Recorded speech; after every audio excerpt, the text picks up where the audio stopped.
Greetings everyone, my name is Lim Yun Hao.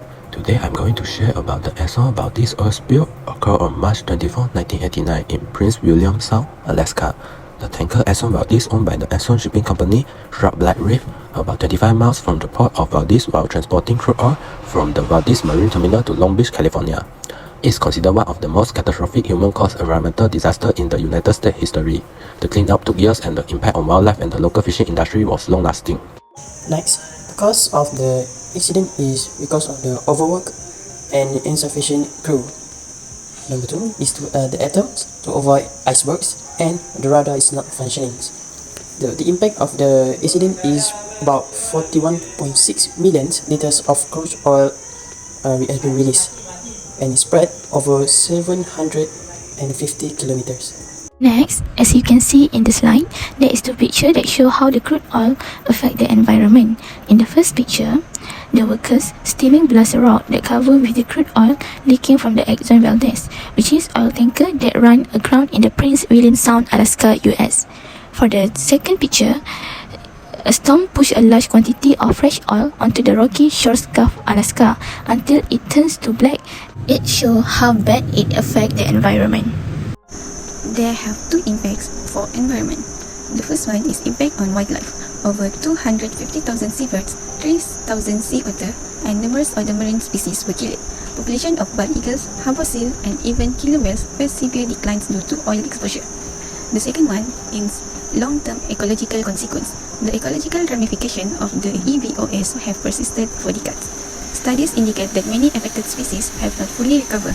As of 2006, only 8 of 22 monitored species had shown signs of recovery. The impact analysis on social also impact on indigenous communities.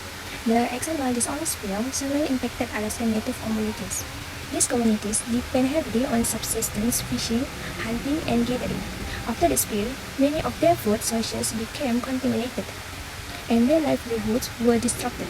The spill not only affected the economy but also their cultural traditions, as they rely on the natural environment for sustenance and cultural practices. Second, health impact. The spill also led to significant health issues for cleanup workers and local residents.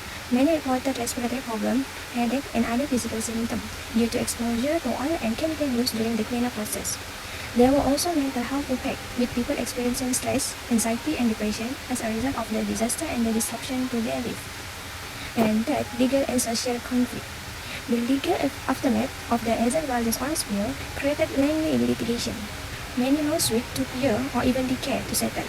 This caused a prolonged period of emotional and financial strain on the affected communities. Delayed compensation further deepened the social conflict, with some people frustrated by the slow legal process and the insufficient settlement. In terms of economic, there are three main points. First is fishing industry. Contaminated waters can lead to reduced fish populations and health issues in marine life, affecting long-term yields and market prices. Next is tourism. Oil spills can deter tourists, leading to decreased revenue for local business depending on tourism. The visual impact of oil on beaches and wildlife can significantly affect visitor perceptions. Third is cleanup and restoration costs. Ongoing monitoring and restoration effort add to the economic burden, as communities must invest in restoring ecosystems to support local economies. Next, we talk about mitigation efforts. Firstly, community supports. The spill make an impact on Native Alaska tribes, affecting their livelihood, and the host cultural practices may have been threatened. Short-term and long-term steps to mitigate economic and mental health impacts may be required. The Department of Interior, working with the state of Alaska and local Native leadership, will work together to provide assistance and give help to minimize the economic and mental health impacts on these communities. Next, the mitigation effort is by policy changes and preventive measures. So, in response to the spill, the U.S. Congress passed the Oil Pollution Act of 1990, which significantly improved oil spill prevention, response capabilities, and cleanup readiness. It requires oil companies to have spill response plan and establish a fund to cover cleanup costs.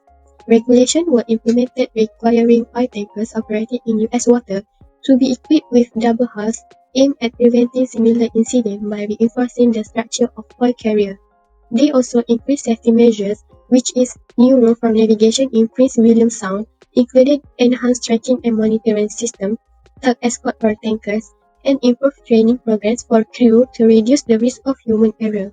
Another mitigation effort taken after the incident was restoration initiatives. Exxon Valdez settlement money was used for large-scale restoration activities in all areas and locations impacted by the oil spill. The settlement money was used to conserve over 600,000 acres with an emphasis on long-term monitoring of marine conditions and damaged resources. Current activities for restoration also include the studying of herring populations and protecting their habitat, which was affected by the oil spill. Next is technological advancement. Improved containment booms and skimmers were implemented to increase oil recovery operations efficiency. It was aimed to reduce the amount of oil that dispersed in marine areas and preventing contamination of delicate coastal ecosystems. Sophisticated modeling approaches were also applied for forecasting the path of oil spills, which improved preparedness and response plans, as well as more efficient use of resources in case of another oil spill in the future. From this case, some recommendations has been made. Firstly, develop stricter penalties for companies responsible for environmental disasters. Legal appeals lowered the original billion-dollar fines and damage that Exxon was required to pay. Tighter financial accountability guarantees that businesses can take preventative measures seriously. Secondly, to create buffer zones to protect the sensitive marine habitats. Third one, to encourage the use of safer technologies for oil extraction and transportation. The Exxon Valdez accident revealed flaws in the technologies used to clean up oil spills, including dispersants and skimmers. For instance, research into better spill response technology is continuously funded. Next, to improve emergency response plans for future oil spills. The environmental harm was made worse by the Exxon Valdez disaster response, which was sluggish and ill-coordinated. The Oil Pollution Act of 1990 required businesses to have comprehensive spills response plans in place, including frequent drills, and established the Oil Spill Liability Trust Fund to pay for response expenses. Last but not least, to monitor the long-term environmental impact on wildlife and ecosystems. In conclusion, the catastrophic consequences that can arise from inadequate environmental safety management were made evident by the Exxon Valdez oil spill. Even though cleanup efforts and legal actions helped mitigate some of the damage, the disaster still caused serious environmental, financial, and societal problems. Although new rules to make oil shipping safer were created, as a result of the accidents, the ecosystem has not yet fully recovered. Oil is still present in some areas, and the effects on the local populace and wildlife are still evident.